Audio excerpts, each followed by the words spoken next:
मेरे बाके बिहारी लाल,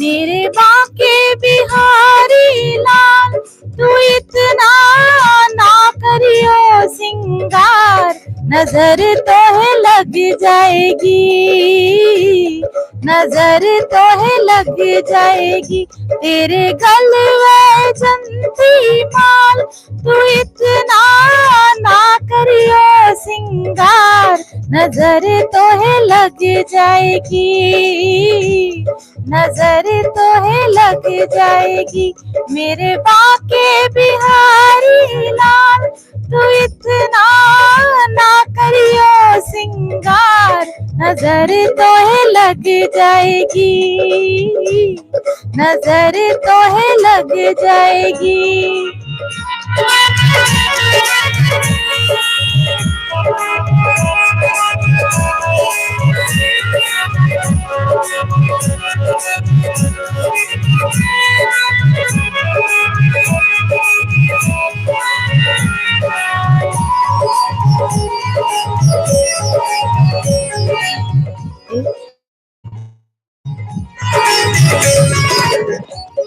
तेरी मुरलिया पे दिल मोरा अटका, तेरी मुरलिया पे दिल मोरा अटका, प्यारा लागे तोरा नीला पटका, प्यारा लागे तोरा नीला पटका, तेरे घूंघर वाले बाल, तू इतना ना करियो सिंगार, नजर तो है लग जाएगी, हाँ नजर तो है लग जाएगी, मेरे बाके बिहारी लाल, तू इतना ना करियो सिंगार, नजर तो है लग जाएगी, आहा नजर तो है लग जाएगी, बाके बिहारी लाल, तू इतना ना करियो सिंगार, नजर तो है लग जाएगी, नजर तो है लग जाएगी। हरे कृष्णा। बोलो बाके बिहारी लाल की जय, कृष्ण कन्हैया लाल की जय, मोर मुकुट बंसी वाले की जय, राधा रमण लाल की जय, सांवरिया सेठ की जय, राधा रानी की जय। आज चौथे दिन की कथा में हम प्रवेश करने जा रहे हैं। आप सभी को हरे कृष्णा, राधे कृष्णा। Power off.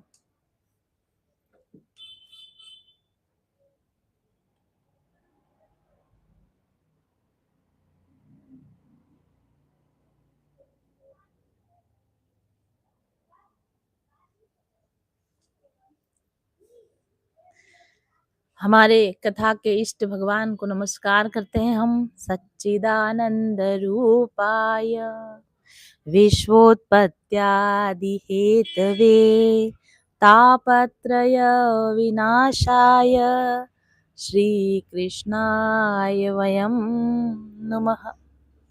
साथ ही कथा के आदि प्रवक्ता शुक देव जी को भी हम प्रणाम करते हैं और कथा को संचरण करने वाले ऋषि मुनि शौनक ऋषि, सूत जी, वैष्णव परंपरा के सभी संत,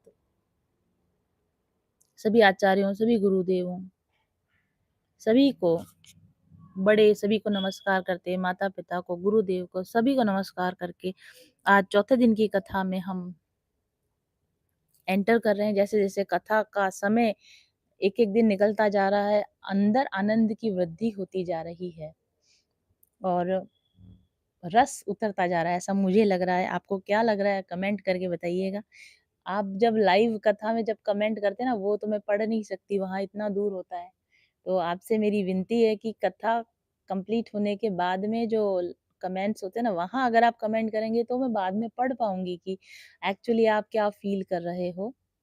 एंड ब आपके कमेंट से आप क्या जाने, आप क्या समझे, आपका क्या अनुभव रहा या आपके अगर कोई प्रश्न भी हैं तो आप आफ्टर कथा उनको कथा के नीचे जो कमेंट आता है उसमें आप करिए, तो मैं उनको पढ़ूँगी और उसके मैं आंसर करने की कोशिश करूँगी, अगर मुझे मिले तो।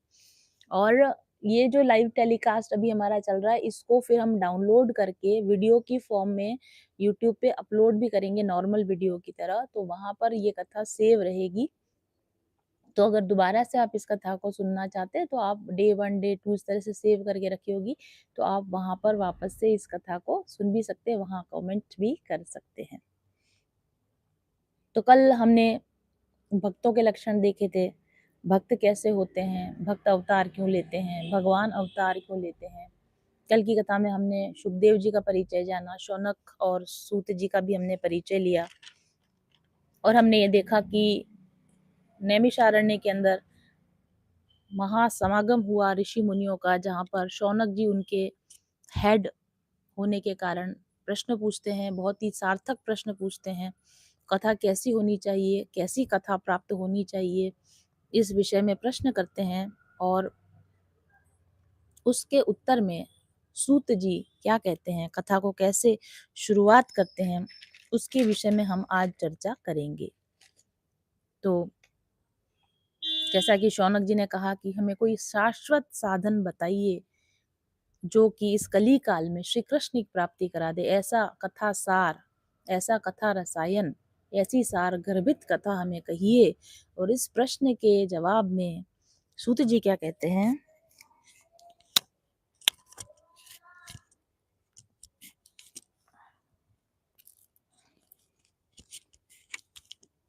सूत जी क्या कहते हैं, प्रीतिः शौनकचित्ते ते ह्यतो वच्मि विचार्य च सर्वसिद्धान्तनिष्पन्नं संसारभयनाशनम्। ये महात्म्य का जो हम अभी महात्म्य वाला जो पोर्शन है वही चल रहा है, राइट? अगर आपके पास भागवत कथा है तो आप भी भागवत कथा खोल के बैठ सकते हैं और जहाँ-जहाँ मैं बताती जा रही हूँ वहाँ आप भी रीड कर सकते हैं। उनको अब आगे मैं कोशिश करूँगी कि मैं अध्याय का नंबर और श्लोक का नंबर आपको साथ-साथ बोलूँ तो आप भी तुरंत उसको कोट कर लें और साथ-साथ आप भी उसका प्रोनंसिएशन कर पाएँ साथ-साथ। सूत उवाच प्रीतिः शौनकचित्ते ते ह्यतो वच्मि विचार्य च सर्वसिद्धान्तं निष्पन्नं संसारभयनाशनम्। सूत जी कहते हैं कि शौनक और सभी ऋषियों को और हम सभी को भी कि आपके हृदय में भगवान के प्रति प्रेम है, इसलिए मैं आपको संपूर्ण सिद्धांतों का निष्कर्ष सुनाता हूँ। गुरु भी देखते हैं कि उनका जो चेला है, उनका जो शिष्य है, वो सिद्धांत को सुनने के लिए तैयार है कि नहीं। तो कथा हर किसी को नहीं दी जाती है, भगवान की वार्ता हर किसी के सामने नहीं की जाती है। जिन लोगों के मन में भगवान के प्रति प्रेम हो, भगवान की वार्ता, भगवान की कथा उन्हीं लोगों के सामने करनी चाहिए, ऐसा हमको यहाँ पर संकेत मिल रहा है। तो इसलिए वो कहते हैं कि क्योंकि आपके हृदय में भगवान के प्रति प्रेम है, इसलिए जो भी आपने कुछ पूछा उन सिद्धांतों का मैं निष्कर्ष सुनाता हूँ। तो इसका मतलब ये भी है कि जो जो शौनक जी ने जो प्रश्न किए थे कि कोई अमृत स्वरूप सार गर्भित कथा सुनाइए जो कि कली के त्रास को नाश करने वाली हो, कली काल के त्रासों को नाश करने वाली हो। तो कली के त्रास को नाश करने वाले सिद्धांत के साधन किसको जानने को मिलेंगे? उनको जानने को मिलेंगे जो भगवान के भक्त हैं। भगवान की भक्ति किए बिना आप सोचो कि कलयुग के दोषों से आप बच जाएंगे या कलयुग के दुखों से आप बच जाएंगे, तो वो संभव नहीं है, क्योंकि वो सिद्धांत आपको तभी प्राप्त होंगे जब पहले आप भगवान से अपना प्रेम प्रकट करेंगे, भगवान के प्रति अपना प्रेम साबित करेंगे, भगवान नोटिस कर लेंगे कि ये बंदा मुझसे प्रेम करता है, अब मैं इसको वो चीजें ला कर दूं, व्यवस्था करेंगे भगवान आपके लिए ऐसी कि वो पर्टिकुलर नॉलेज, वो पर्टिकुलर ज्ञान, भगवान का नाम जप, भगवान की कथा किसी मीडियम के थ्रू, किसी माध्यम के थ्रू आपको मिले। इस वक्त भगवान ने मुझे वो माध्यम बनाया है कि आपको भगवान की कथा सुनाए, तो I am just only a mediator. तो भगवान श्री कृष्ण की कथा उन्हीं को मिलती है जो उनसे प्रेम करते हैं, और जब वो कथा, भगवान की कथा मिलती है, तो यह कथा क्या करती है, यह कथा जन्म और मृत्यु के भय का नाश कर देती है, आपके अंदर भक्ति के प्रवाह को बढ़ाती है। और ये सच बात है, मैंने भी जब पहली बार कथा सुनी, दूसरी बार कथा सुनी, मैंने अपने अंदर भक्ति के प्रवाह को जिस तरह से बढ़ते हुए देखा, तो इट्स अ फैक्ट। और भगवान की प्रसन्नता का कारण है, जब भक्त बैठकर भगवान की चर्चा सुनते, कथा सुनते हैं, तो भगवान प्रसन्न होते हैं।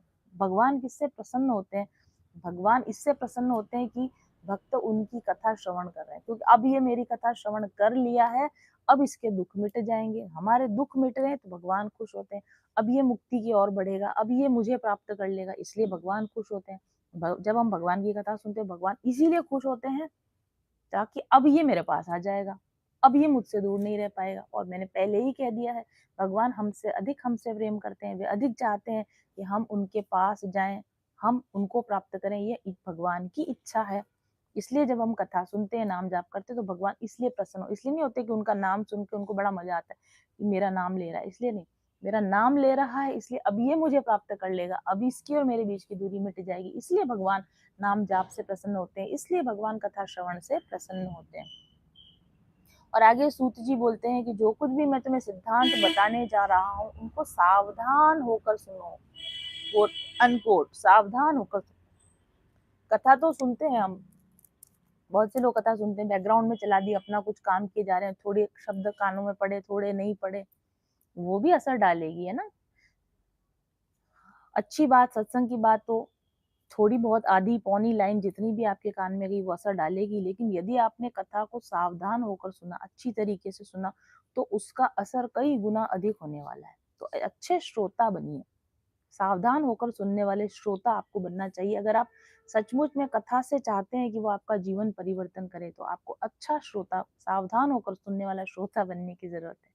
और कहीं कहीं कथाओं में ऐसा कहते हैं कि श्रोता जो होते हैं वो 3 तरह के होते हैं, मैंने भी सुना है कहीं से, श्रोता 3 तरह के होते हैं। एक तो श्रोता जो आपके जैसे श्रोता हैं, जो कि बहुत सावधान होकर कथा सुनते हैं, और सिर्फ सुनते नहीं है, आफ्टर कथा उसका चिंतन भी करते हैं, कि घर जाकर या आफ्टर वीडियो जब टेलीकास्ट खत्म हो जाएगा, फिर वो सोचते हैं कि हाँ ये कहा गया था, क्यों कहा गया था, इसका क्या मतलब है, इसका क्या मतलब है। और कथा में जो सुना है उसका चिंतन करे, और फिर उसको आचरण में लेकर आए। कथा में जो कहा गया है वो उनके आचरण में आए, वो उनके हैबिट्स में आए, वो उनकी लाइफ स्टाइल में आए। अगर ऐसे आपने कथा सुनी है तो आप श्रोता हुए, सावधान श्रोता हुए। दूसरी तरह के कथा में होते वो तो सोता, वो जो पंडाल के अंदर कथा होती है, फिर क्या लंबी लंबी भी बहुत सारी चलती है, और बीच बीच में क्या होता है कि भजन भी आ जाते हैं, वो सब, तो क्या आदमी को नींद आ जाती है कई बार। तो ऐसे जो श्रोता होते हैं वो श्रोता नहीं होते, वो सोता होते हैं। और फिर वो क्या है कि उनको फिर महाराज की इतने अच्छे वाणी मधुर प्रवाह हो रहा होता है। कई बार तो हॉल्स में कथा होती है, एसी चल रहा है, ठंडा ठंडा सोफा मिले हुए, बैठे हुए आराम से, मधुर संगीत चल रहा है बैकग्राउंड में, महाराज धारा प्रवाह कुछ बोल रहे हैं। तो क्या होता है कि इंसान को ऐसा सुंदर वातावरण दुनिया में कहाँ देखने मिलता है। बाहर जाओगे तो दौड़ भाग की दुनिया है, परेशान करने वाले लोग हैं। तो ऐसा खूबसूरत वातावरण में क्या होता है कि श्रोता जो होता है वो सोता हो जाता है फिर, और फिर वो कभी आगे वाले के पीठ पे जाके टकराएगा, कभी इधर वाले के कंधे पे जाके टकराएगा, कभी उसका जो सिर होगा वो गोद में, दूसरे की गोद में भी गिर जाता है। तो उनको बोलते हैं सोता।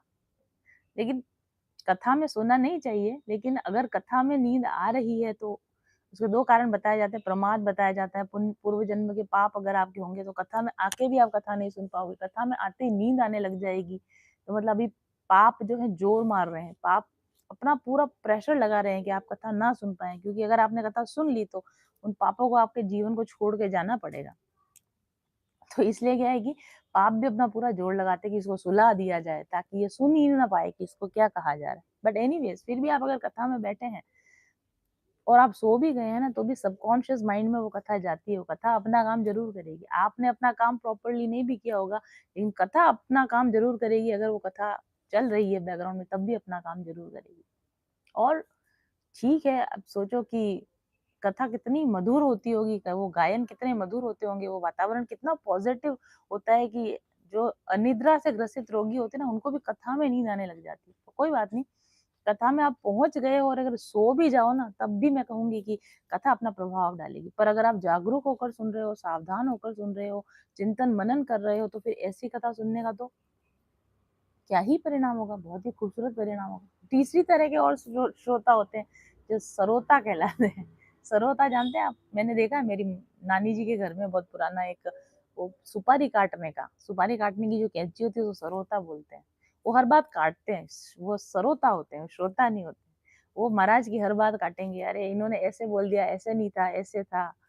अरे ये ऐसे कैसे बोल गए, ऐसे नहीं बोलना चाहिए था, ये नियम नहीं वाला आपने यहाँ गलत कर दिया। वो सबकी बातों को गलतियाँ निकालते रहेंगे, वहाँ बैठे-बैठे जजमेंटल श्रोता जो होते हैं, जो जजमेंट पास करेंगे, उनको म्यूज़िक के ऊपर भी जजमेंट पास करेंगे, म्यूज़िक पे, लाइट पे, साउंड पे, महाराज क्या बोल रहे हैं उस पे, ठीक है? व्यवस्था कैसी हुई है उस पे, हर चीज़ पे उनको कुछ ना कुछ जजमेंट पास करना होता है। तो आप कथा में आओ, जजमेंट पास ना करो, कुछ तो अच्छा ही जानने मिलेगा। ऐसा मानकर आप सुने, सोए ना, नींद ना निकालें और सावधान होकर सुने और कथा सुनने के बाद घर जाने के बाद उसका चिंतन मनन भी करें और उस कथा को आप आचरण में भी लाएं। जब आप ऐसा करते हैं तो डेफिनेटली ये जो कथा होती है वो जीवन को बदलने वाली कथा होती है। तो शौनक जी ने सूत जी को नहीं कहा ये बात, हम सूत जी तो वैसे श्रोता ही हैं, सावधान श्रोता ही हैं। ये जो कहा है वो हम सब के लिए कहा है, हमको ऐसा श्रोता बननी चाहिए। तो यहाँ पर शौनक जी ने कहा कि बता दिया कि भाई मुझे ऐसी-ऐसी कथा सुननी है। तो सूत जी भी अब उनको बता रहे हैं कि अगर आपने पूछा है ना कि ऐसी कथा चाहिए, तो फिर मुझे भी ऐसा श्रोता चाहिए। तो अगर आपको अच्छी कथा सुननी है, अच्छी बात है, लेकिन जो फिर आपको भी अच्छा श्रोता बनना पड़ेगा। अच्छे श्रोता बनेंगे तो अच्छी कथा मिलेगी, ठीक है? और कथा पहली बात तो जब तक आपको भगवान के प्रति प्रेम नहीं होगा तब तक कथा आपको मिलेगी ही नहीं।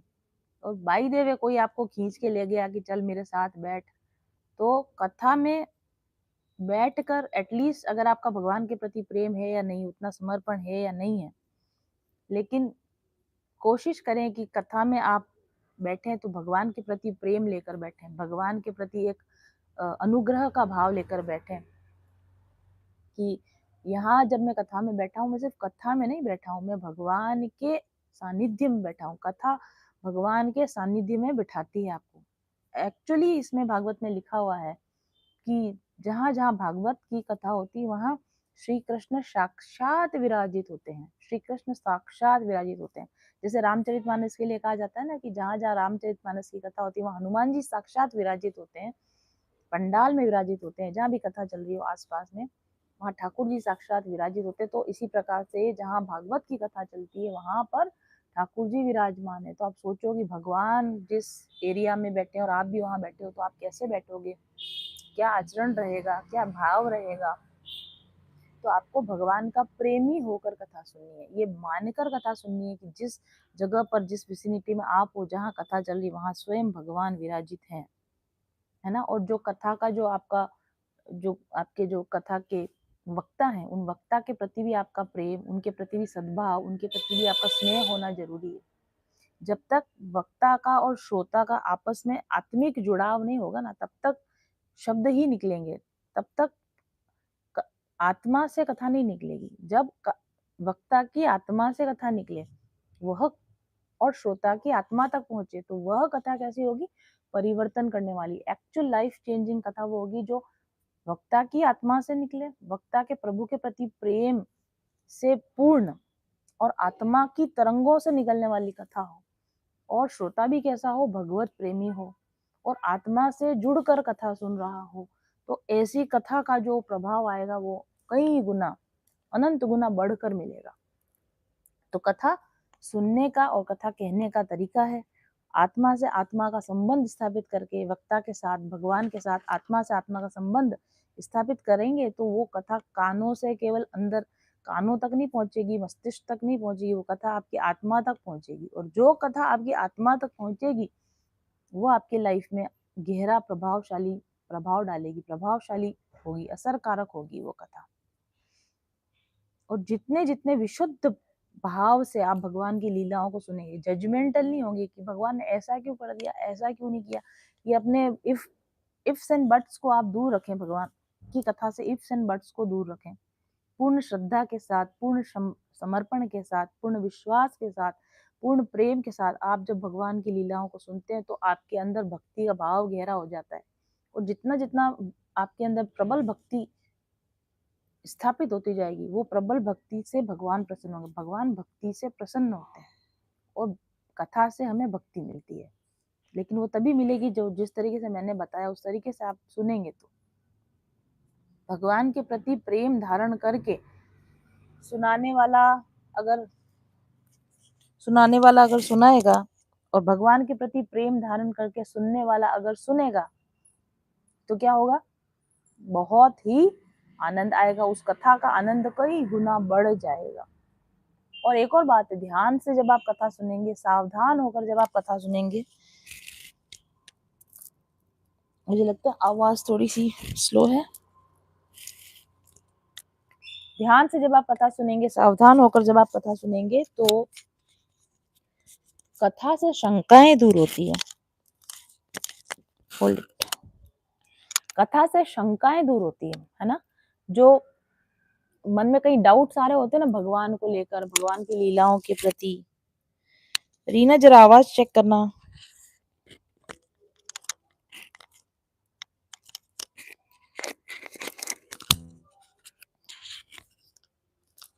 रीना,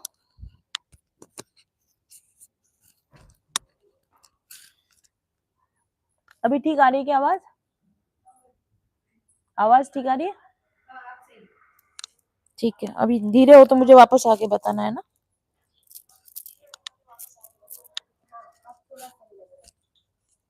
ठीक है,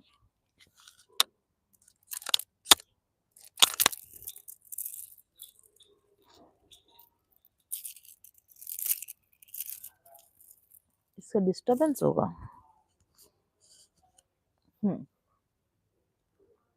तो कथा ऐसी होनी चाहिए कि ध्यान से सुनेंगे कथा को, सावधान होकर सुनेंगे तो कथा से शंकाएं दूर होंगी, आपके डाउट्स दूर होंगे, मन के पाप धुलेंगे, मन की शुद्धि होगी। और जन्म जन्मांतर के पुण्यों का जब उदय होता है ना, तब कथा ऐसे ही नहीं मिलती, भागवत कथा ऐसे ही नहीं मिल जाती कि टीवी चलाया और कथा आ रही थी। टीवी क्यों चलाया, उसी वक्त आपने टीवी क्यों चलाया, वही चैनल क्यों चलाया, उसी चैनल पे उसी समय आप कैसे पहुंच गए। कथा आपको मिली है वो इसलिए मिली है क्योंकि आपके जन्म जन्मांतरों के पुण्यों का जब उदय होता है तब आपको भागवत शास्त्र की प्राप्ति होती है। वो ऐसी प्राप्ति नहीं हो जाती। यहाँ पर सूत जी बोल रहे हैं, एतद्स्मात् परम किंचिन मनः शुद्धेन विद्यते, जन्मांतरे भवेत पुण्यम तदा भागवतम लभेत। ये मन को शुद्ध करने वाली जो कथा है वो ऐसे ही नहीं मिल जाती, फ्री फोकट में नहीं मिल जाती। जन्म जन्मांतर के पुण्य इकट्ठे होते हैं और वो अपना फल देने पर जब आते हैं तो उस वजह से आपको कथा मिलती है। इसलिए अगर आपको कथा मिल रही है तो ये बहुत बड़ा आपका इन्वेस्टमेंट है, आपके पुण्यों का इन्वेस्टमेंट हुआ है, उन पुण्यों का रिजल्ट आने का समय आ गया, पुण्य फल पक गए हैं, इनका पकने का समय आ गया, इसलिए इस वक्त में आपको कथा मिल रही है। जो लोग ने अभी पहली बार कथा सुन रहे हैं, कुछ मेरे क्लाइंट्स भी है जो कह रहे हैं कि हमने कभी कथा सुनी नहीं, पहली बार हम भागवत कथा सुन रहे हैं और आपके मुंह से सुन रहे हैं, तो आपके जन्म जन्मांतर के पुण्य पके हैं, इसलिए आपको ये भागवत कथा सुनने के लिए मिल रही है। ये कथा ऐसी है कि देवताओं को भी दुर्लभ है, राइट। आगे सूत जी इसमें एक और लाइन बोलते हैं, काल व्याल मुख ग्रास त्रास निर्नाश हेतवे श्रीमद् भागवतम शास्त्रम कलोकीरेण भाषितम। सूत जी क्या कह रहे हैं?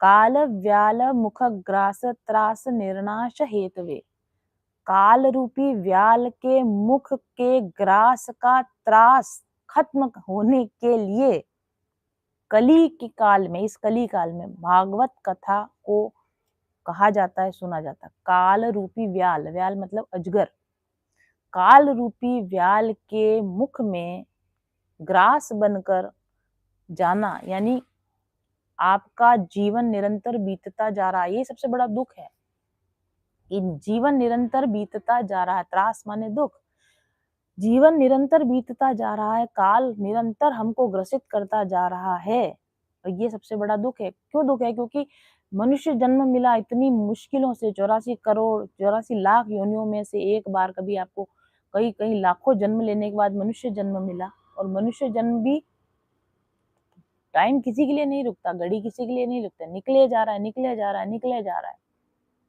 और आधे लोगों को या आधे से ज्यादा लोगों को तो पता ही नहीं है कि मनुष्य जन्म क्यों मिला है। तो ये जो टाइम मिला है, इस टाइम का क्या करना है?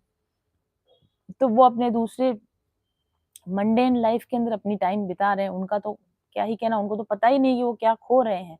पर कुछ लोग तो ऐसे भी हैं जिनको पता तो है कि मनुष्य जन्म मिला है, भगवान का नाम लेना है, भगवान का शास्त्र सुनना, भागवत कथा सुन के जानी है इस लाइफ टाइम में एटलीस्ट हमको, लेकिन समय नहीं मिल पा रहा, कुछ व्यवस्थाएं नहीं बैठ पा रही। तो ये बड़ा त्रास है कि मनुष्य जन्म मिला है, ये भी पता है कि भगवत प्राप्ति के लिए मिला है, ये भी पता है कि मुक्ति के लिए मिला है, ये भी पता है कि नाम जप के लिए मिला है, लेकिन हो ही नहीं रहा, टाइम ही नहीं मिल रहा, सुविधा ही नहीं मिल रही, सिचुएशन ही नहीं बैठ रही, परिस्थितियां ही नहीं मिल रही।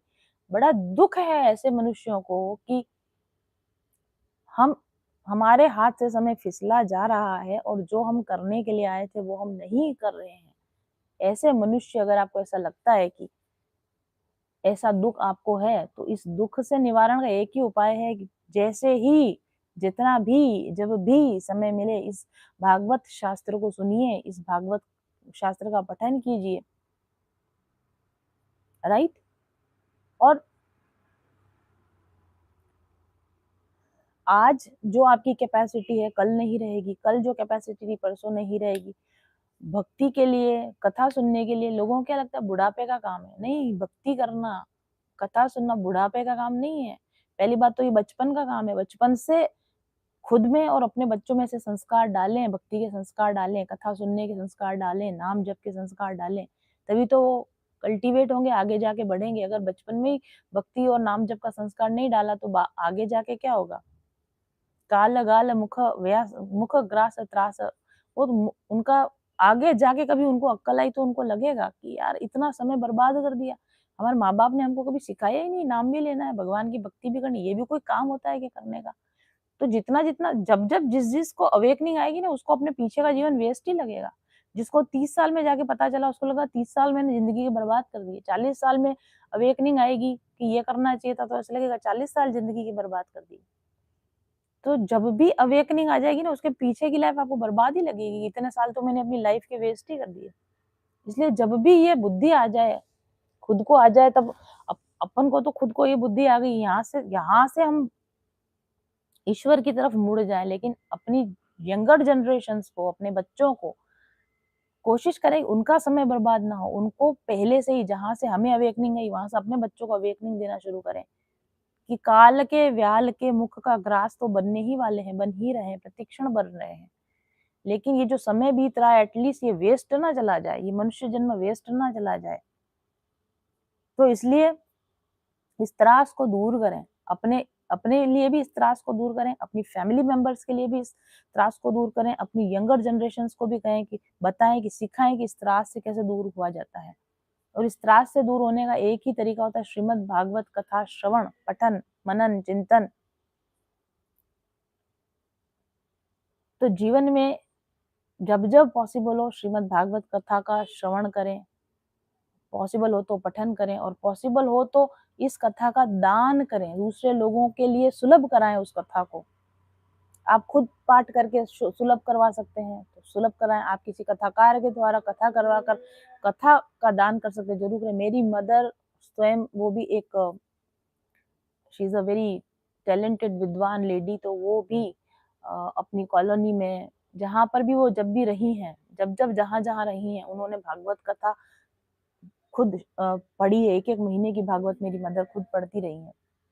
मुझे ध्यान है बचपन में, बहुत पहले, जब मैं बहुत 6, 7, 8 क्लास में पढ़ती थी, हम जिस कॉलोनी में रहते थे सब लेडीज को कॉलोनी को इकट्ठा करके और 1 महीना तक उन्होंने भागवत बिठाई, 1 महीने तक भागवत का श्रवण कराया। फिर वो जब अहमदाबाद शिफ्ट हो गए तो अहमदाबाद में जो सोसाइटी में रहते थे वहां उन्होंने भागवत कथा खुद पाठ करके लोगों को सिखाया, समझाया। अभी उदयपुर में है तो यहाँ किया, मंदिर में उन्होंने कथा करी। वो लगातार, और उनका अपना चैनल है, उस पर वो भागवत कथा करती हैं, रामचरितमानस और बहुत अन्य कई शास्त्रों का वो लोगों को नॉलेज देती हैं, ज्ञान देती है, डिलीवर करती हैं। तो आप ये कर सकते हैं। और बड़े लेवल पर कराना है, उत्सव के रूप में करवाना है, अभी मैं आगे बताऊंगी आपको उसका क्या महत्व, उत्सव के रूप में भागवत कथा करवाने का क्या महत्व होता है वो भी मैं आपको बताऊंगी। इतने बड़े लेवल पर कथाएं क्यों हो रही है, उत्सव के रूप में कथाओं को क्यों करा जाता है, उसके बारे में भी बताऊंगी। तो काल व्याल मुख ग्रास त्रास निर्नाश हेतवे श्रीमद् भागवतम शास्त्रम कलो कीरेण भाषितम। इस कली काल के अंदर अगर ये पछतावा ना हो जाए कि मनुष्य जन्म लिया और वेस्ट हो गया, तो इस जन्म के खत्म होने से पहले श्रीमद् भागवत पुराण जो है उसको सुन लेना चाहिए। और क्या होता है कि परिवर्तन तो हो ही रहा है, लेकिन कथा एक जो ये होता है ना, हमने टाइम वेस्ट कर दिया, हमने टाइम वेस्ट कर दिया, जिंदगी में कुछ हासिल नहीं कर पाए, कुछ नहीं कर पाए। यहाँ आप कुछ करने के लिए नहीं आए हो, भगवान के नाम की प्राप्ति के लिए, भगवान के प्रति प्रेम प्रदर्शन के लिए, भगवान की भक्ति करने के लिए आए हो। और जब आप ये कर लेते हो तब फिर समय रहे ना रहे, हम आगे लंबा जीवन जी पाए ना जी पाए, डजेंट मैटर। आपके अंदर से वो दुख निकल जाएगा, मृत्यु का दुख निकल जाएगा, या जीवन समय समाप्त हो रहा है इसका दुख निकल जाएगा। और जो कुछ भी घट रहा है उसके प्रति पूरी एक्सेप्टेंस आ जाती है। जब आप पूरी तरह से भगवान के प्रेम में, भक्ति में पक्के हो जाते हो तो आपके अंदर एक्सेप्टेंस आ जाती है। मैंने अपने हीलिंग कोर्स में बताती हूँ एक्सेप्टेंस की वैल्यू, अभी वही लेसन चल रहा है। शास्त्र, ये भागवत शास्त्र आपको एक्सेप्टेंस सिखा देता है। ये भागवत शास्त्र जो समय निकलता जा रहा है और चीजें जिंदगी में बदलती जा रही हैं, इस परिवर्तनशीलता को एक्सेप्ट करना सिखा देता है। और जब आप चीजों को एक्सेप्ट कर लेते हो, जीवन में होने वाले परिवर्तनों को एक्सेप्ट कर लेते हो, तो पेन चला जाता है। हमारा जितना भी पेन है, हमारा जितना भी दुख है, वो क्यों है? क्योंकि जो घट रहा है वो एक्सेप्ट नहीं हो रहा है। जो घट रहा है हमसे बर्दाश्त नहीं हो रहा है, जो घट रहा है हमको अच्छा नहीं लग रहा है, इसलिए सारा दुख है, इसलिए सारा पेन है।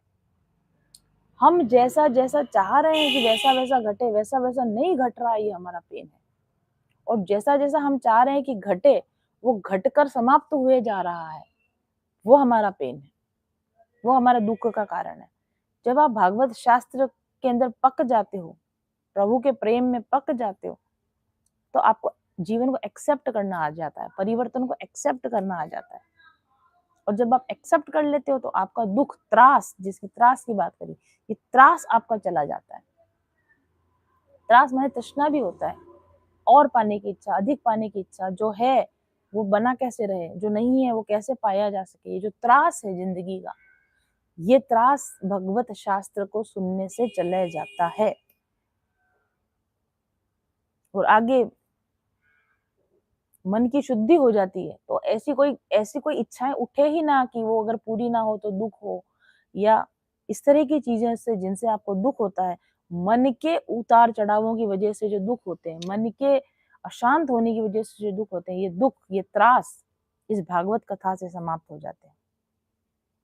तो इसलिए ये जो इस वक्त आप कथा सुन रहे हैं, ये आपके जन्म जन्मांतर के पुण्य कहीं पर उदय हुए हैं, इसलिए अब आप ये आज कथा सुन रहे हैं। इस समय पर आप यहाँ जो बैठे हैं, इस वीडियो पर आ गए हैं, है ना, और अभी मेरी बात को आप सुन पा रहे हैं, ये कोई कोइंसिडेंस नहीं है।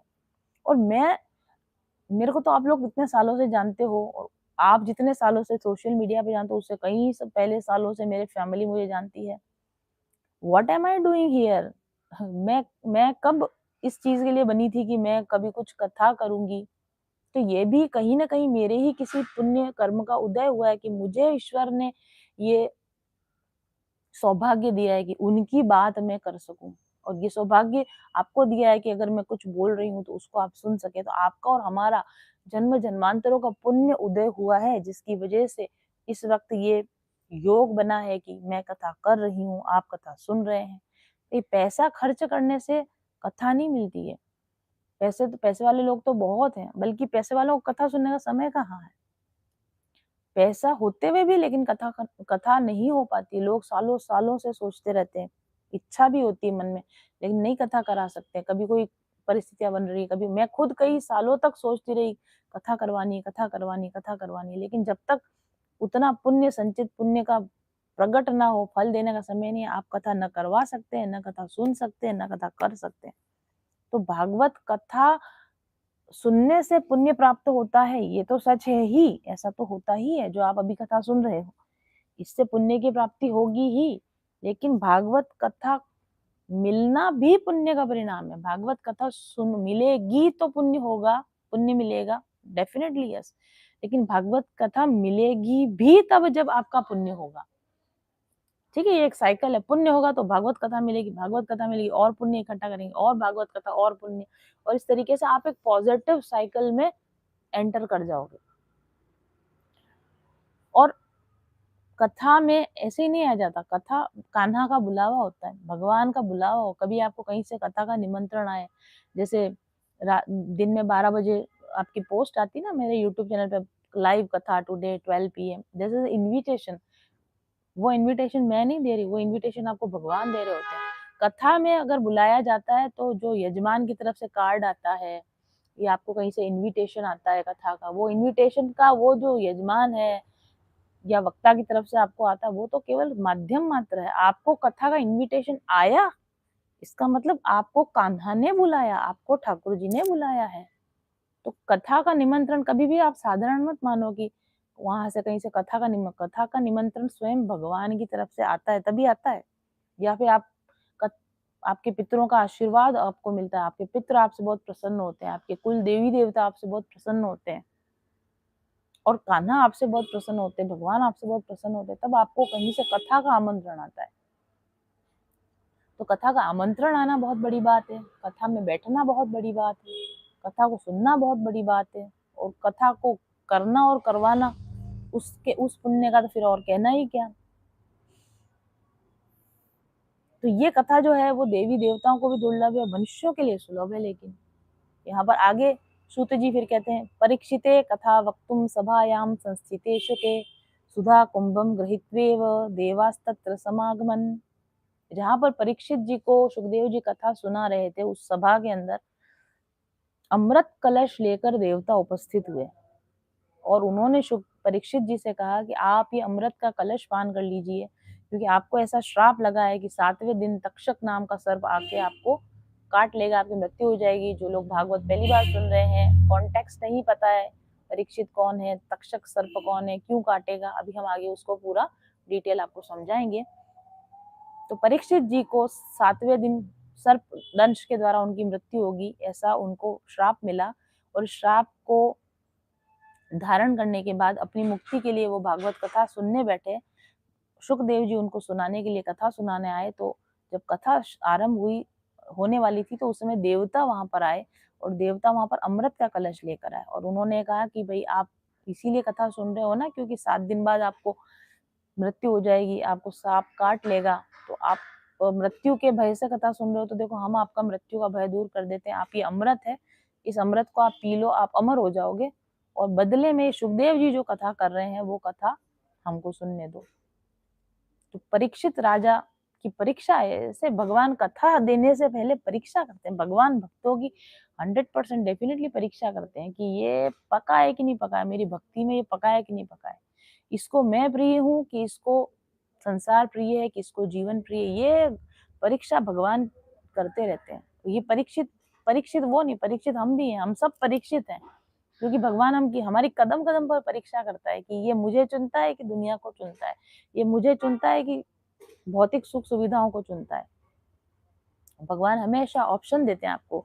जैसे बच्चों को लिए मदर नहीं होती कि खिलौना दे देती ताकि ये मेरी गोद में ना है, मेरा टाइम वेस्ट ना करे। मैं मेरा काम करूं, इसको कोई खिलौना पकड़ा दे।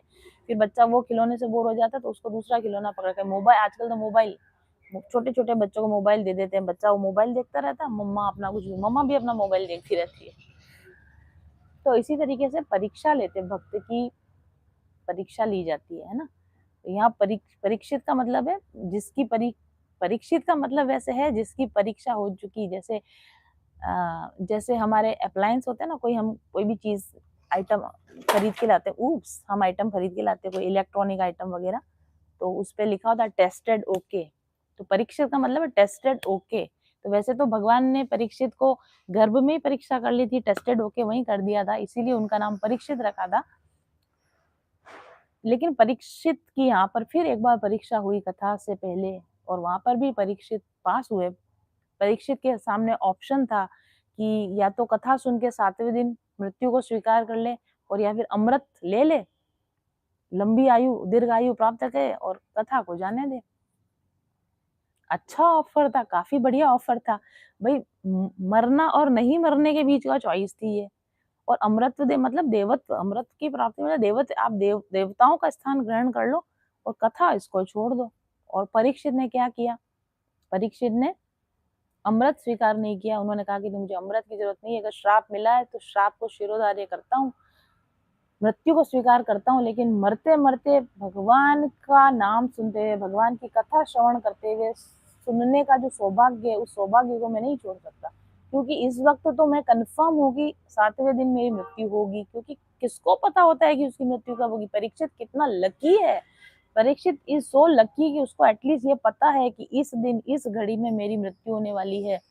तो वो कितना मेंटली प्रिपेयर हो सकता है ना। परीक्षित राजा हो सकता है, नहीं हो सकते हैं। तो हम में से किस, और अगर और अमरता, अमरता होने का मतलब सिर्फ इतना होता है कि लंबी आयु प्राप्त। अमर होने का मतलब ये नहीं होता कभी नहीं मरेंगे। अमर होने का मतलब होता है काफी लंबी आयु मिल सकती है। अमरता का ये मतलब होता है। अमृत पीने से कोई अमर नहीं हो जाता, अमर पीने से दीर्घ आयु हो जाता है, लंबी आयु हो जाती है। लेकिन लंबी आयु होने के बाद भी मृत्यु कब आएगी वो क्षण का पता नहीं होता। लेकिन परीक्षित राजा देवताओं से भी लकी है, जिनको ये पता है कि मेरी मृत्यु कब होगी, और मृत्यु के उस क्षण में मैं भगवान को श्रवण करता हुआ, भगवान का कीर्तन करता हुआ देह का त्याग करूं। इतने बड़ी अपॉर्चुनिटी को पहचानने वाला चाहिए ना। तो वो पहचान परीक्षित को है। अच्छे और बुरे की पहचान परीक्षित को है, सही और गलत की पहचान परीक्षित को, ये विवेक, सही और गलत की पहचान को विवेक बोलते हैं। ये विवेक बुद्धि परीक्षित में है।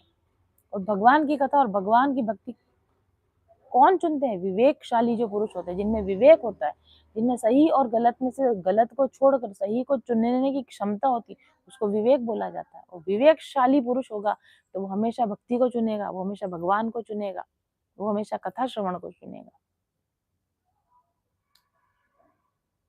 अगर नौकरी करके पैसा कमाना है या घर में रह के नाम जाप करना है, मेरे पास भी चॉइस थी, एक समय था मुझे भी चॉइस थी कि जो जॉब कर रही हूँ, जो जॉब करती रहूं, पैसा कमाती रहूं, या घर में रहूं, सेवा करूं भगवान की और नाम जाप करूं। भगवान की कृपा से विवेक जागृत हो गया समय पर, और ये काल व्याल मुख ग्रास त्रास, इससे निकलने का सही समय पर डिसीजन ले लिया कि नहीं, मैं इस काल के व्याल के मुख का ग्रास बनने का त्रास न रह जाए बाद में, कि बिना कुछ किए ही मानव जीवन वेस्ट हो गया। उस समय मेरे पास भी इसी तरीके से ऑप्शन था। आइडिया तो आ गया था कि मैं संसार में क्यों आई हूँ, मुझे पता है, नाम जाप करने के लिए आई हूँ, कथा श्रवण करने के लिए आई हूँ, भक्ति करने के लिए आई हूँ। जैसे ही ये अविवेक जागृत होता है, उसी समय चॉइस देता है भगवान। जैसे ही आपको ये पता चलता है कि आप जो कर रहे हो वो क्या है और आप जो करने आए हो वो क्या है, ये विवेक, ये दिमाग में स्विच अवेयरनेस आते ही आपके पास दो ऑप्शन होते हैं। अब यू नो कि करना क्या है और क्या करना चाहिए, और फिर आपके पास ऑप्शन आते हैं कि वो जो करना चाहिए वो करना है, या वो करना है जो करते आ रहे थे। इसी तरीके से हर एक इंसान के पास में भगवान टेस्ट लेता है, भगवान ऑप्शन देता है, मुझे चुनते हो कि संसार को चुनते हो। और उस समय जो विवेकशाली पुरुष होता है, उस समय जो बुद्धिमान व्यक्ति होता है, वो भगवान को चुन लेता है, संसार को छोड़ देता है।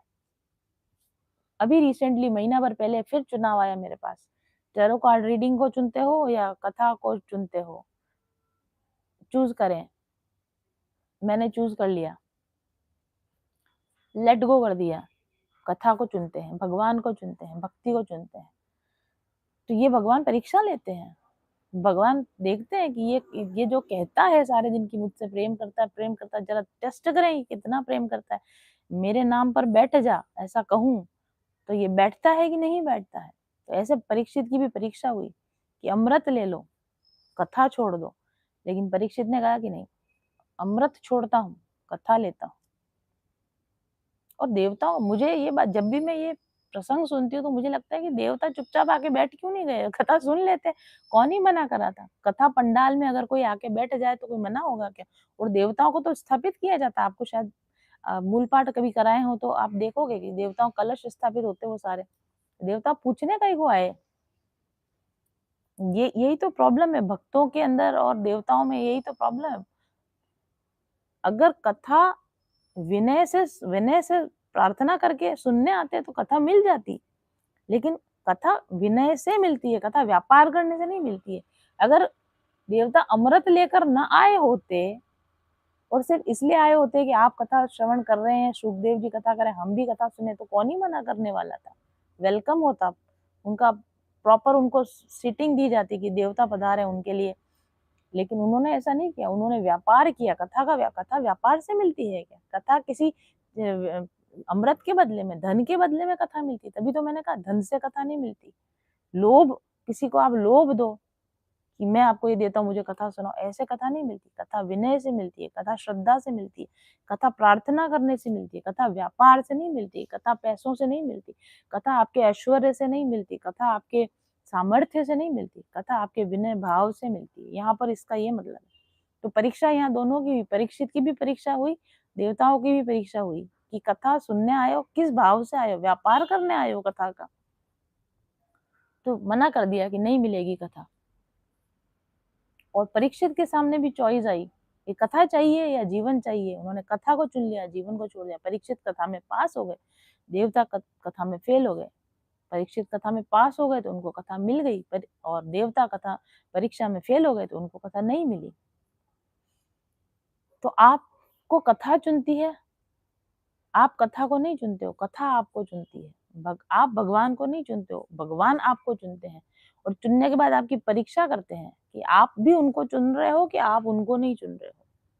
This is like that beautiful. बड़ा बड़ा अच्छा प्रसंग है ये, जो मैं इसको सुनती हूँ मुझे बड़ा अच्छा लगता है। तो आगे हम कथा करें, टाइम देख लें एक बार। यस, 1 बज गई है, थोड़ी देर से और कथा करते हैं, थोड़ी सी देर। तो इस प्रकार से शौनक ने प्रश्न पूछे और सूत जी ने उनको बताया कि भाई कथा आपने मांगी है तो ऐसी कथा मैं आपको देने वाला हूँ। लेकिन ऐसी कथा देने के लिए श्रोता को कैसा होना चाहिए, भाव कैसा होना चाहिए, कथा कब मिलती है, कथा कैसे मिलती है, कथा को कैसे पाया जाए, कथा की क्या महिमा है, ये सारी जानकारी पहले माइंड मेकअप बोलते हैं ना, माइंड मेकअप, माइंड सेट बना। तो सूत जी ने जो श्रवण करता थे उनका माइंड मेकअप किया। जैसे हम 4 दिन से आपका माइंड मेकअप कर रहे हैं यहाँ पे, कथा सुनने आए हो तो उसका महात्म्य क्या है, कैसे सुनो, क्या इससे इच्छा करो, ये सारी चीजों का हमने भी अभी तक यहाँ पर माइंड मेकअप किया है। आगे सूत जी कहते हैं, कथा प्रारंभ होती है अब यहाँ से हमारी। एक बार नारद जी की भेंट सनकादिक मुनि कुमारों से हुई। नारद जी का आप नाम मोस्टली सभी लोग जानते होंगे। वो जो मूवीज के अंदर नारायण नारायण करते हुए आते हैं ना, वो नारद जी। तो नारद जी जो है वो ब्रह्मा जी के मानस पुत्र हैं। ब्रह्मा जी ने जब मानस सृष्टि का निर्माण किया, शुरुआत में जो सृष्टि बनाई वो मानसिक सृष्टि बनाई, मन से सृष्टि बनाई, संकल्प शक्ति से सृष्टि बनाई। उस संकल्प शक्ति से नारद जी उत्पन्न हुए, तो वो ब्रह्मा जी के पुत्र हैं, मानस पुत्र हैं। और सनकादि ऋषि जो हैं, 4 ऋषि कुमार, वे भी ब्रह्मा जी के मानस पुत्र हैं। इनकी चारों की अवस्था हमेशा 5 वर्ष रहती है। 5 वर्ष के छोटे बालकों जैसे। अभी तो कितने ही बड़े हो गए, मतलब सृष्टि के निर्माण के समय से वो हैं, तो उनकी एज बहुत ज्यादा है। पर अब उनको देखा जाए तो केवल 5 वर्ष के बालक नजर आते हैं। 4 ब्रदर्स, सनक, सनंदन, सनातन, सनत कुमार, ये इनके नाम है। सनक, सनंदन, सनातन और सनत कुमार। तो इनकी आपस में भेंट हुई। तो नारद जी भी ब्रह्मा जी के मानस पुत्र हैं और सनकादि ऋषि भी ब्रह्मा जी के मानस पुत्र हैं। नारद जी को भागवत महापुराण पहले ही ब्रह्मा जी ने सुना दिया है, क्योंकि ब्रह्मा जी को किससे मिला है? वो आकाशवाणी के थ्रू भगवान से मिला है। चतुश्लोक की भागवत के रूप में भागवत महापुराण ब्रह्मा जी के पास ऑलरेडी था, और वो उन्होंने नारद जी को सुनाया, अपने बेटे को सुनाया। तो नारद जी भगवत पुराण के बारे में ऑलरेडी पहले से जानते थे। लेकिन सनकादि ऋषियों से जब इनकी भेंट हुई तो सप्ताह श्रवण की विधि, एक सप्ताह में इसका पाठ कैसे किया जाता है, इसकी विधि जो है वो नारद जी को बताई किसने? सनकादि ऋषियों ने बताई। ऐसा सूत जी कह रहे हैं शौनक जी को। तो शौनक जी आपस प्रश्न करते हैं कि भाई नारद जी तो ऑलरेडी भागवत को जानते थे, तो सनकादियों ने उनको और क्या बताया, और ऐसा क्या हुआ कि नारद जी और सनकादि की भेंट हुई तो ये भागवत पुराण की बात चर्चा क्यों छिड़ी इनके बीच में? इसका आंसर करने के लिए फिर सूत जी आगे बोलते हैं कि भाई एक बार ऐसा हुआ कि नारद जी बड़े हैरान, परेशान, व्याकुल जा रहे थे, विचरण कर रहे थे, और सामने से उनको और ऐसा होता ही है कि जब आप किसी चीज में परेशान होते हो और आप कनेक्टेड होते हो, प्रेयर कर रहे होते हो, तो राइट गाइडेंस आपके पास यूनिवर्स भेजता है। आपने कई बार ऐसा सोचा हो, देखा होगा कि कोई चीज आपको बॉदर करी, कोई चीज आपको परेशान करी, उससे रिलेटेड वीडियो, उससे रिलेटेड कोई जानकारी, है ना, उससे रिलेटेड कोई चीज आपके सामने आ जाती है। तो नारद जी बहुत परेशान है किसी चीज को लेकर, नारद जी बहुत व्याकुल परेशान हो रहे हैं। एंड उसी समय पर सनकादि ऋषि जो है उनके सामने से आते हैं और बोलते हैं कि नारद जी, आप बड़े परेशान नजर आ रहे हो, तो आप इतने परेशान क्यों दिख रहे हो? हमें हमें अपनी परेशानी का कारण बताओ, हम उसको दूर करने की कोशिश करेंगे। तो नारद जी उनको बोलते हैं कि मैं बड़ा अशांत हूँ, मैं बड़ा व्याकुल हूँ, और इस व्याकुलता को दूर करने के लिए मैं कई तीर्थों में गया, कई जगहों पर गया, क्योंकि कलयुग आ चुका है। ये जो कथा आरंभ हो रही है, कलयुग के आरंभ के समय की कथा है। तो नारद जी कहते हैं कलयुग आ चुका है और मैं भ्रमण कर रहा हूँ, लोक लोकांतर में भ्रमण कर रहा हूँ, पृथ्वी लोक पर मैं गया, वहां मैंने देखा कलयुग आ गया। और जब कलयुग आ गया तो कलयुग के कारण लोगों में से सत्य खत्म हो गया, दया खत्म हो गई, तप खत्म हो गया, शौच खत्म हो गया, दान की प्रवृत्ति खत्म हो गई, मनुष्य लोभी हो गए हैं, आलसी हो गए हैं, मंद बुद्धि हो गए हैं, अल्पायु हो गए हैं, रोगों से ग्रसित रहते हैं, स्वार्थी हो गए हैं, मनमाना आचरण करते हैं, शास्त्रों का अध्ययन नहीं करते हैं। तो मैं ये सब देखकर मैं बड़ा व्याकुल हो रहा हूँ, मैं बड़ा परेशान हो रहा हूँ कि ऐसे ये कलयुग के लोगों का कल्याण कैसे हो। और मैं ये इस तीर्थों में जाता हूँ तो तीर्थों में भी शांति नहीं मिलती, मैं जहाँ हिमालय में जाता हूँ वहां भी शांति नहीं मिलती, कहीं शांति का नामो निशान ही नहीं है, सब तरफ अशांति ही अशांति फैल गई है। और इसी अशांति में मैं घूमे जा रहा हूँ कि पृथ्वी पर कहाँ शांति मिले, कहाँ शांति मिले। तो मैं वृंदावन गया, पर्यटन करता हुआ वृंदावन गया तो यमुना के तट पर मुझे एक तरुण स्त्री, एक जवान युवा युवा स्त्री यमुना के तट पर रोती हुई मिली। यमुना के तट पर एक स्त्री रो रही है। जस्ट इमेजिन कीजिए, विजुलाइज कीजिए वो घटनाएं जैसे घटी होंगी। तो एक स्त्री बड़ी खिन्न परेशान है, रो रही है, तरुण स्त्री है, युवा अवस्था स्त्री की, और दो वृद्ध पुरुष उसके पास में सो रहे हैं। तो नारद जी देखते हैं कि इतनी युवा स्त्री और यमुना के किनारे बैठ के रो रही है और दो बूढ़े पुरुष उसके सामने खड़े हैं, तो ये कौन है? तो नारद जी उनके पास जाकर बोलते हैं कि हे देवी, आप कौन हैं, यहाँ क्यों रो रही हैं, और ये दोनों जो वृद्ध पुरुष आपके पास पड़े हुए हैं ये कौन है? तो वो स्त्री उनको जवाब देती है कि मेरा नाम भक्ति है, और ये जो दो वृद्ध पुरुष खड़े हैं ये मेरे पुत्र हैं, ज्ञान और वैराग्य इनके नाम है। और ये कलयुग के अंदर, क्योंकि भक्ति, ज्ञान और वैराग्य की महिमा नहीं रही, खत्म हो गई, तो इसलिए हमारी ये स्थिति हो गई है। बोले मैं वृंदावन आई तो मैं, क्योंकि वृंदावन में भक्ति का साम्राज्य है, वृंदावन में भक्ति का आज भी प्रभाव है, कलयुग में भी भक्ति का प्रभाव वृंदावन और जहाँ भी तीर्थ क्षेत्र है वहां है, और वृंदावन में तो विशेष तौर से है। तो वो कहती है कि मैं इससे परेशान होके कि कहाँ पर हमारी प्रॉब्लम सॉल्व हो, तो मैं वृंदावन आई, तो वृंदावन आकर मैं तो तरुण हो गई, मैं तो जवान हो गई, लेकिन वृंदावन क्षेत्र में भी ज्ञान और वैराग्य का अभाव है, इसलिए मेरे ये दोनों पुत्र ज्ञान और वैराग्य वृद्धावस्था को प्राप्त कर गए हैं, अचेत हो गए हैं, जाग नहीं रहे हैं, होश में नहीं आ रहे हैं, तो मैं इस बात से दुखी हो रही हूँ।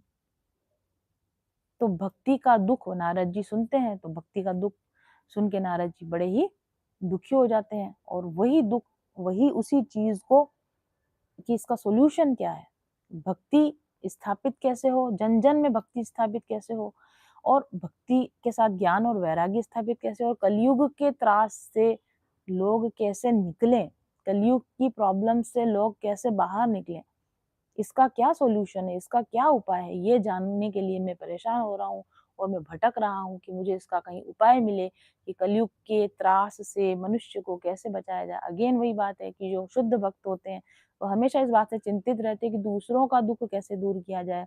किसी दूसरे को दुखी देख लेंगे तो वो परेशान होकर उसको अपनी पर्सनल प्रॉब्लम की तरह सॉल्व करने के सोचेंगे कि इसकी प्रॉब्लम सॉल्व ना करूं वो मेरी बड़ी प्रॉब्लम है, इनकी समस्या सॉल्व नहीं हो पा रही ये मेरी बड़ी समस्या बन गई।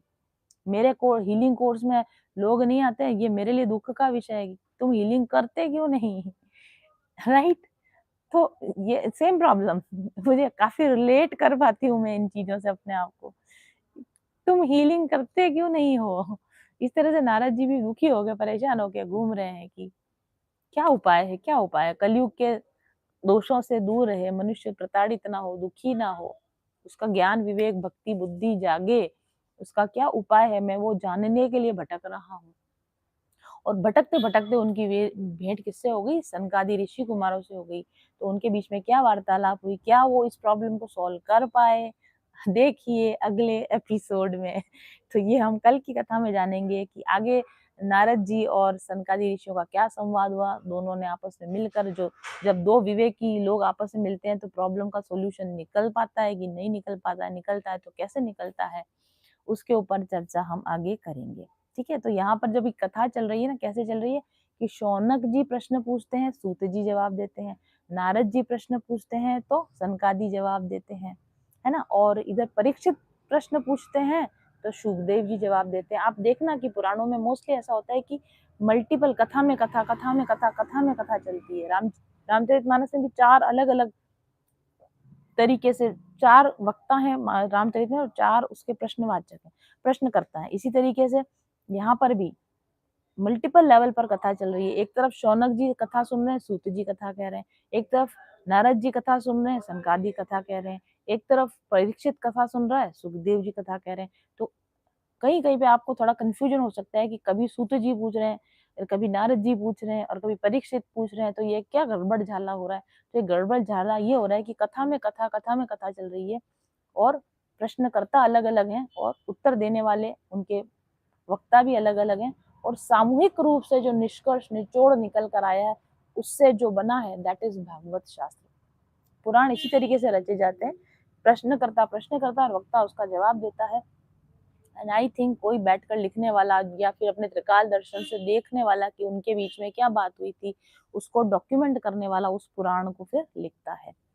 तो आगे हम देखेंगे नारद जी और सनकादि ऋषियों के बीच में क्या वार्तालाप हुआ, उसका क्या नतीजा निकला, वो हम कल की कथा में देखेंगे। कभी कुछ समय के बाद में मैं नाम जप करने बैठूंगी, लाइव टेलीकास्ट होगा नाम जप का, और नाम जप को आप चला के रखेंगे उस ऑडियो को, उसमें मैं रेकी हीलिंग चैनल करूंगी आपकी तरफ। तो लाइव अगर आप रहेंगे तो बेस्ट आपके लिए रहेगा। लाइव एनर्जी हीलिंग नाम जप के साथ होगा और मेडिटेशन में भी मैं live energy recce healing channel करूंगी। तो आई होप कि आप मेरे लाइव हीलिंग और नाम जप और मेडिटेशन सेशंस में भी बने हुए रहेंगे, जैसे कि कथा में बने हुए रहे हैं। और शाम को फिर अगर पॉसिबल होगा तो मैं आपके लिए टैरो कार्ड रीडिंग भी करूंगी।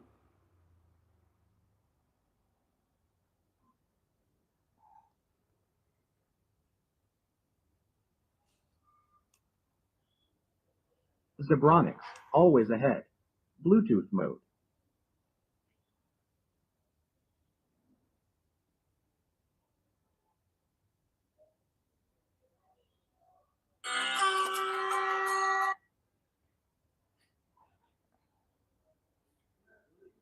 Zeb Sound Feed 200 is now connected.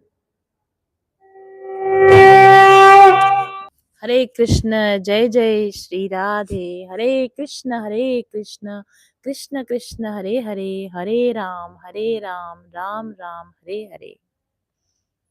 आज की कथा हम यहीं पे विराम करेंगे और कल हम इसको रिज्यूम करेंगे। Thank you very much for watching. अगर आपको ये कथा पसंद आई है तो प्लीज़ इसको शेयर कीजिए। आप भी तो भगवान के प्रिय भक्त हैं, आप कथा श्रवण करें, आप आनंद लें, तो क्या आप इसको प्रसारित नहीं करना चाहेंगे? इसको शेयर नहीं करना चाहेंगे? क्या आप अपना रोल नहीं निभाना चाहेंगे? डेफ़िनिटली निभाना चाहेंगे। इस कथा को शेयर कीजिए, वीडियो को लाइक कीजिए, कमेंट कीजिए, उससे यूट्यूब को ये मैसेज जाता है कि ये वीडियो अच्छा है, इसको ज़्यादातर लोगों तक भेजना चाहिए। जितना ही अधिक आप इस वीडियो को लाइक करेंगे, शेयर करेंगे, कमेंट करेंगे, उतने अधिक लोगों तक वीडियो को पहुँचाया जाएगा यूट्यूब के द्वारा। वही आपकी सेवा होगी भगवान के लिए, भगवान के भक्तों के लिए। इसको भगवान का कार्य समझकर कीजिए, मेरे लिए नहीं, भगवान के लिए। भगवान का कार्य समझकर इस वीडियो को शेयर कीजिए, लाइक कीजिए, कमेंट कीजिए, सब्सक्राइब कीजिए और कल फिर से लाइव टेलीकास्ट को जॉइन कीजिए। हरे कृष्णा।